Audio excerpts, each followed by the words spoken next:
Good afternoon, dear students. Dear student, as you all are familiar that we are going through with our second chapter, definition in economics. Yesterday we talked about inflation.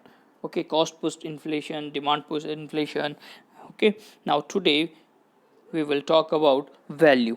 The definition of value, what you meant by value in economics. Today we will talk about this particular term, and after that we will talk about market. Dear student, if you talk about value, then value of a commodity refers to the valuation placed by a household on the consumption of a commodity. The word value has two different meanings. Dear student, be careful that the word value have two different meaning, namely value in use and value in exchange. So always keep in mind that the term value have two meanings. One is value in use, which you are using. Next, value in exchange. Okay, whatever the commodity or services you exchange for something, its value. Okay, now we will understand both the concept. The first, value in use, related to consumption value of a commodity. Okay, the value of a commodity when you consume it. Okay, it express the utility derived from the consumption of a particular commodity. Suppose in a hot summer day you drink a glass of water, then the utility received by that glass of water, it simply represents the value of that glass of water. That's why the utility which derive from that glass of water is simply known as value in use. Okay, dear student. So a necessity like water with a very high value in use or consumption value. Okay, dear student. Next point is value in exchange relates to market value of a commodity. It's depend upon the market value of a commodity. Sometimes it is measured in the sense of price also. Okay, dear student, it is the rate at which a particular good or services can be exchanged for other good and services. Okay, the good which you have and you wish to exchange that good for some other goods and services, it simply represents that value. That's why it is known as value in exchange. For example, under a barter system of exchange, okay, you all are familiar with the barter system of exchange. Okay, so if a weaver is prepared to exchange 1 meter of cloth with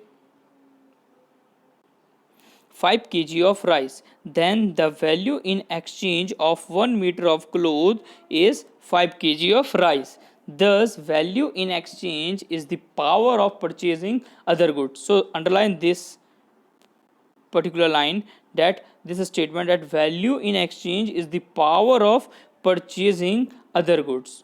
Okay, dear student, in modern monetized economies, the exchange value of good is expressed in terms of money, which I told you in the starting of this video that it is all about the price.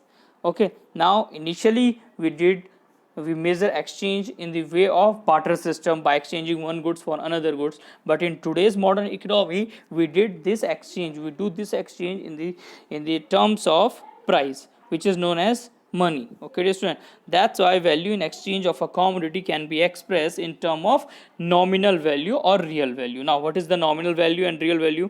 Dear student, nominal value of a commodity refers to the value of a commodity measured in monetary units such as rupees. When you measure the value of a commodity in rupees, it's simply known as nominal value. Second one is real value. Real value of a commodity refers to the purchasing power of a commodity in terms of other commodity. So be careful between nominal value and real value. Nominal value means the value of the commodity which you can measure in the monetary sense in the term of rupees. In the term of rupees you can measure the value of a commodity, it means nominal value. Real value means when the power of a commodity is measured in sense of to sale and purchase of other commodity. Suppose you have a pair of shoe and you want to sell the shoe according to the barter system and you wish to buy a bag. So the purchasing power of the shoe in terms of bag is simply known as the real value. Suppose you have to pay 2 pair of shoes, then only you can buy a bag or a school bag for you. So this is known as the real value of a commodity. Okay, dear student, now value in exchange or market value of a commodity has no necessary relation with the value in use and consumption value. Dear student, commodities which have high value in use may have little value in exchange, and on the contrary, those commodities which have greater value in exchange have little value in use. So necessary commodities such as water have low value, okay, low exchange value price, but very high value in use. Okay, if you measure the value of water, then there is very low exchange value of the water. But if you talk about the consumption, the necessities value, then the value in use is too high as compared in the case of necessary commodity. Now similarly, on the other hand, in the case of luxury commodity, it means goods like which are costly in nature, like diamond. Okay, diamond which have a low consumption value, there is a very low consumption value. But if you talk about the exchange value, then its market value or exchange value is too high. Okay, that's why this is termed as paradox of value in earlier economics. That's why earlier economists also explain these terms as paradox of value. These are the paradox in where value of a commodity and exchange value of a commodity is totally different. Okay, dear student. Now move to our next term, which is market. Dear student, you all are familiar with this particular concept, that what is market. Okay, in general sense, it is a place where we purchase goods and services, but in economics, it is totally different. Okay, now we can understand this. As explained above, prices are determined by the forces of demand and supply. Now, forces of demand and supply operate within the framework of a market. Okay, dear student, the market constitute an integral part of a free enterprise economy. So be careful, that an integral part of a free enterprise economy. A market helps in buying and selling of goods and services. So whatever goods and services you buy and sell, it is linked with the market. So if the question is what is a market, now the question is what is market. So the word market, now this is your answer, dear student. The word market in other sense means a physical place. Okay, market means a physical place where commodities are bought and sold, such as your Cannot Place, Chandni Chowk. All these are the example of Delhi places. We can say our Paltan Bazaar.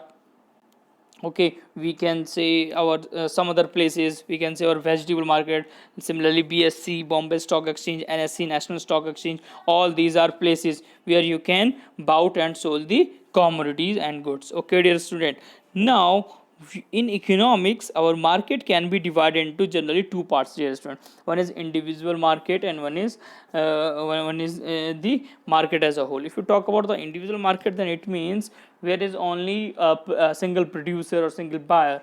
Okay, now if you talk about the market, okay, then then this particularly represent the market as a whole, with so many sellers, so many buyers. Okay, now in economics, however, market is not taken in the sense of particular place. Okay, the essential feature of the market, now this is important from economics point of view, in respective or its size and extent, is that buyers and sellers should be able to strike a bargain. Therefore, in economics, this is the economic definition of market. Therefore, in economics, a market means a system or a set in which the buyers and seller of a commodity are able to interact and communicate with each other. This is one thing, that they can interact and communicate with each other and sell and purchase their commodity and strike a deal with the price and quantity be bought and sold. Okay, so what will be the price, they decide the price. So that's why the demand force and supply force work in this particular market. Okay, and they will decide the price. According to JL Adverb, a market is the mechanism by which buyers and sellers are bought together. It is not necessary at a fixed place. So place may be anywhere, but we must have sellers, we must have buyers, and we must have the price in that particular of market with some commodities, then we can say it is a market. Two distinction fact about the market so defined, that the first one is the market needs not to be located in a particular place. The geographical area of a market may be large or small, depend on how scattered the buyers and sellers are. It may be a small market like a local market, or as large as a world market, like world market for wheat, cars, computers, aeroplane, etc. Okay, dear student, next, buyers and seller need not have personal contact with each other. It is not important that they have the personal contact with each other. They need to have a system of communication. If they have the system of communication, then it is also represent our market with each other to make a transaction. Thus, transaction or deal can be made through corresponding telephones, etc. Okay, dear student. Now next is type of market. Dear student, it is important to distinguish between two types of market. The one is good market, the second one is factor market. Now what is goods market? Dear student, if you talk about goods market, then goods market are those market where goods and services are bought and sold. The market in which you sell and buy the goods and services, it is simply known as goods market. The seller in such market are usually firms, the buyer may be households and other firms of the government like cloth market, car market, all these are goods market. Next is factor market. Factor market are those market where factor services are bought and sold, where you can buy the factor service and you can sell the factor services. Okay, dear student, such as labor market, capital market, because all these are factor services. You all are familiar with the factor service, I think. Factor service means you have labor, you have capital, you have entrepreneur, you have raw material. All these are factor services, which is supply from household to the firm. Now on behalf of this factor services, you will receive factor payments. Factor payments are given by, dear student, firms to individual. Okay, so always keep in mind that you have one, you have household, one you have firm. So from, I will draw it again, household and then second firm. So household give the firm all the factor services, which is represented Fs, and firms gives household all the factor P, factor payment. So household give factor services to firm and in return firm gives factor payment. Like for capital, firm will pay interest. Okay, for land firm will pay rent. Okay, for entrepreneur firm will pay profit. For labor firm will pay wages and salary. Okay, dear student, so this is our factor market. Now move to our next point, which is money. You all are familiar with the concept of money, that anything which help in exchange a commodity or a services, it simply represents money, or which have some monetary value, we call it money.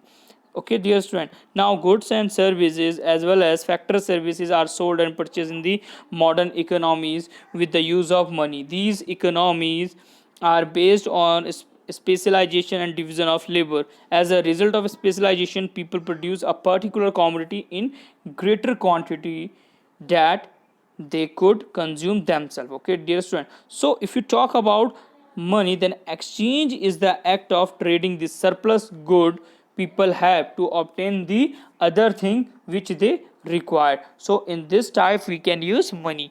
Dear student, initially we don't have money. In the barter system there is a lack of money, so we exchange goods for goods only. Then after some time, when money was invented and when money was evolved, then we use money as a medium of exchange, dear student. Initially, you know that in the time of kings, in the time of emperor, we use money, we use silver coin, we use gold coin. Okay, then after that we started using paper notes. Then after that we started using plastic money, which is our debit card and our credit card, and now we are using online transactions. Okay, now recently we find that there is also a system introducing in the world which is known as bitcoins. So you can see that how money evolved from stones, from gold, diamond, or metals to this particular online transaction system. Okay, dear student, so the economy based upon the barter system is known as barter economy. So modern economies are money using economies. The economy using money as a system of exchange for carrying out various type of economic transaction is known as money economy, dear student. Anything that is generally accepted, now this is the definition of money, that anything that is generally acceptable as a mean of exchange and at the same time act as a measure and store of value, it is simply known as money. So money have these three qualities: one, generally accepted as a medium of exchange; by all the people, by all the world. Second, at the same time, it have the ability to measure the value. We can measure the value by money. And third one is store of value. Then we can say anything as value, money. Okay, dear student. Now, money have some legal value also. It is a legal tender also. It should be authorized by the government of a country. Then only we can say money. Okay. Now, currency comprises currency notes and coins. Currency note refers to the paper money. Okay, currency notes are used by central bank of a country. We all know we have different currency notes in our banking system. Dear student, you all are familiar with currency and notes and etc. So you all are familiar. Okay, dear student, our next concept is of income. Okay, so we will do this concept in our next video. Okay, dear student, that's it for today. Thank you so much. Stay healthy, stay safe.